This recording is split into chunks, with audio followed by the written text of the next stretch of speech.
Hey there, ladies and gentlemen, Bookable Barrett here. Alright, so this is just the continuation, part 2 of my strategy guide tutorial thing. So again, I wanted to talk a little bit more about the perks, just to clarify kind of what I meant about the RIP and Quick Revive perk. If you were watching the before thing, I said I don't generally buy them because it's planning on losing, right? But I still believe that it is, but the good thing about it is it gives you a backup plan, whereas not having them, you have no backup plan. But I like having my primary plan is absolutely as strong as it can be, and if I'm wasting one of my perk slots on Quick Revive, then my primary plan isn't as strong as it could possibly be, and I would like it to be as strong as it could possibly be, because then I won't die at all, and the goal here again is to not die once, making it all the way up to mid-30s or higher, you know, something like that. So yeah, that's the goal. Yeah, I just wanted to clarify that a little bit. I don't like buying the Quick Revive and RIP perk because it weakens my primary strategy. It gives me a backup one, yes, but it weakens the primary one. And again, the goal here is to not die once, so we want the best primary strategy. Alright, so right here, you've just seen me running from the diner to the bus depot. And what I'm going to do here is I'm actually going to go get a power turbine, and I actually lost mine in the last video when I was narrowly escaping the power area, turning the power on while the zombies was hitting it. And something to make note of while I'm talking about the power area is when you open that door, if you open it with the power turbine, it closes faster than any other door.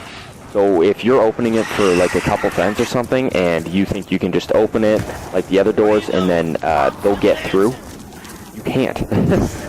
They probably won't get through. As soon as you take the power away, it will close almost instantly. It's just something to make note of, you know.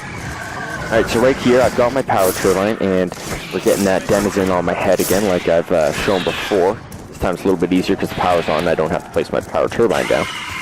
But yeah, so now we've spawned in between the diner and the farm, and I think I was debating on whether I should run to the town or the farm there, and then I decided, you know what, I'll run to the farm, because if I run to the farm, then I can run back to the town, whereas if I run to the town first, then you can't get back over that shortcut, right? So, yeah, so we're running to the town here, and I'm going to try to get the bus pieces, all the bus pieces on, and then primarily the piece of the diner there. I want that piece because, again, I want Galvin Knuckles, because those are your best friend in this game. I know they cost 6 grand, but you have to save up for them. They are so helpful.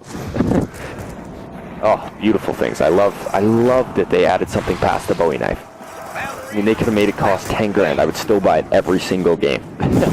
One of the main reasons that they're so helpful is because it cuts your the amount of knives you have to do on the what's he called now? The denizens, sorry. The denizens from 5 to 2, which is 2.5 times, right?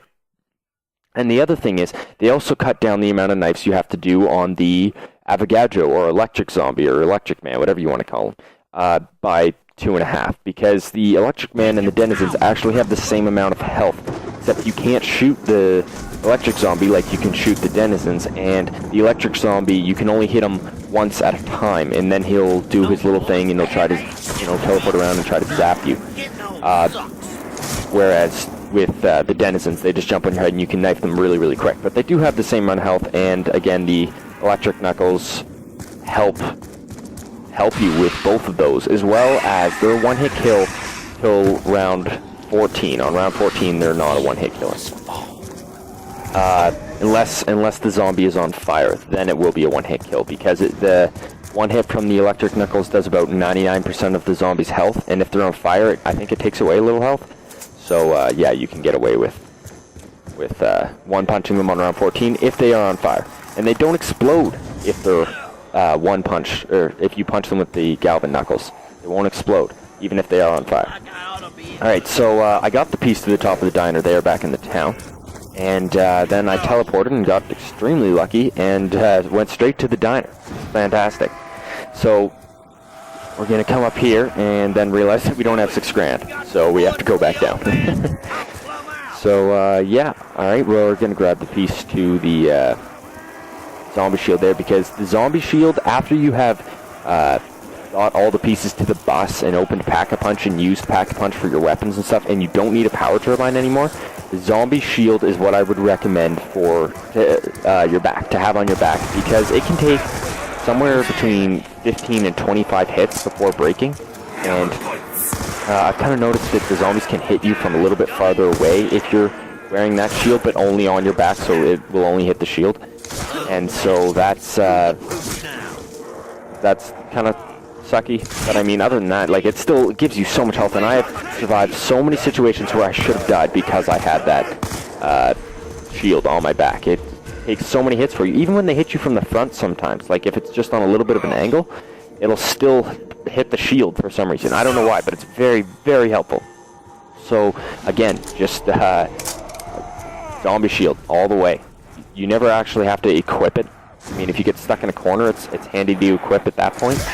But, yeah, otherwise, just have it on your back, and it's something you don't even have to worry about. Now the zombies can't hit you from behind. I do advise turning up your volume when you have that on, because when they hit you from behind, you want to know that they're there still, so you don't just stand there and let him, A, break down all your shield, and B, like, maybe another zombie comes and then they start getting around you and they trap you, right? So you do want to turn your volume up, because it is a little bit quieter of a hit when they hit you on the zombie shield, but you do want to know, again, that they are in fact there. It's very important to know that. So, again, I'm just building the zombie shield here, and if you don't know where all the pieces to that are, I've got another video, shows all the buildables and all the placements for all the pieces in it. Just go check that out if you want. Once you've got the Galvin Knuckles and you've got Juggernaut, I suggest just doing what I'm doing right here. Just run up to the zombies as quickly as you can. That way not too many of them group together at once, and punch them in the face. It's a fantastic, best way to build points. I mean, I guess you could shoot them a couple times first and get a little bit more points, but then they might start building up, and then you won't be able to punch them anymore, because if they're all in a big group and you punch them, you might have noticed, if you've ever done this before, that the melee sometimes just locks onto a random zombie and not the one you think you're aiming at, and it will just go, and he'll lunge at that one, and then good luck, because you'll be in the middle of the zombie circle, and I don't care if you have the zombie shield or not, you're not getting out. So right there, you see me bring the denizen to make a portal. Even though I'm not going to take that portal right now, that gives me another exit strategy, and that is something that's very important, because if you look at the circle I'm running right now, I have 1, 2, 3, 4 exit strategies plus the portal there. And so my 4 are the road down to the farm. That's an exit strategy. The other way, which would take me towards that way right there, which would take me towards the bus depot. And then I've got actually to the right there in the fog, you can go a decent amount of distance in there. And so, yeah, that's an exit strategy. And then underneath the garage door there, you can crawl under that. That's an exit strategy. But there's a problem with 2 of them. If you go into the smoke out there, where I just kind of was, it's not really a good exit strategy, because you're going to be in the smoke and you don't have much room to maneuver around. If you go into the smoke towards the farm, you can just keep running. You've got plenty of room. You're not going to go, oh no, I ran out of room getting to the farm. There's enough room there. So getting to the farm one is good, but that one isn't so good, and neither is crawling underneath the garage door there, because it takes some time to crawl under the garage door, and if you don't have the zombie shield, they might kill you in the process of you trying to get under there, especially if you dolphin dive on accident, and then you'll hit the garage door and go down, and then it takes a while getting forward. Not something you really want to do. It's just not the greatest thing. So yeah, I just created another exit strategy there with that portal, right? And that's something you want to have. You want to know where your exit strategies are, how good they are, how effective they can be, when you can use them, and why you would use them, at what point in time and stuff. So right there, I was doing what I was saying with rounding them all up, because I had max ammo there for my pistol, and I wanted to use it, and then I saw the insta-kill there, and I was like, you know what, let's see how many zombies you can kill with 1 bullet from this pistol, and it turns out it's 4. As you might have seen me check there.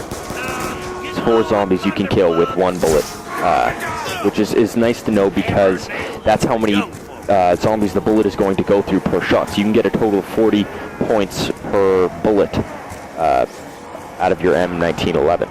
Just something to note. I like doing those kinds of things just so I know exactly how many points I'm going to get when and stuff. And right now the bus is coming. This is the only flaw of this strategy, is when the bus comes, it cuts off half of your loop. It doesn't matter which side you're on, it just cuts it off. It's hard to work around, which is another reason why you want to have that portal exit strategy there, because if you're on that side and you can't make it over to the garage and you get trapped in that corner, boom, jump, you're in the portal, you're out, and you saved yourself, right? It's something you're going to want to do and you're going to want to have. So yeah, I'm just kind of running around with the zombies here. Something that might help you guys with running around with the zombies is don't be afraid of the zombies. You have Juggernaut at this point. If you don't have Juggernaut, be afraid of the zombies. Yeah, they're going to kill you 1-2 hits. You don't want that. But if you have Juggernaut, it takes them about 4 hits to get you to that really, really, really red, you know? So you don't want to be that. So you can take about 3 hits and you'll be perfectly fine. Right? You might want to take a break afterwards and not get hit, but regardless, right, you can kind of just like go very close to them, like that right there and that. See how close I'm getting, but they're not hitting me. And that's something you want to do, because if you're close to that zombie, then you're going to be far away from other zombies where you don't know where they are. And it's kind of an unknown, right? And you want to have your known zombies where they are, and you know exactly where they are, and that's good. They're not going to hit you, or they'll hit you once and then you'll be out of there. And then the unknown ones, you want to be as far away from them as possible. I just find it helps me kind of being closer to them, because I don't know, I just find if you're running so far out of your way to get away from them, you just start, like, they start spreading out, and you lose the bunch, and you can get a nice little bunch like this, right? If you stay close, and then look how easy this is to get points, right? Just racking in the points. And that's what it's all about in the beginning rounds, is building as many points as you can, because if you do, God forbid, end up going down and start losing, you lose all your perks and stuff, you want to have enough money to buy them all back. And yeah, like you don't want to get to round 25 and have $2,000 and then nothing in your bank either, right? Because then, if you die, it's going to be difficult to get back on your feet again, You're going to have to run around without Jug, maybe an MP5K or AK-74U, and just keep running in circles and hope that you don't get hit too many times, or 2 times. Yeah, so just definitely something you want to be careful of. I haven't actually been using the Galvin Knuckles too much in this game.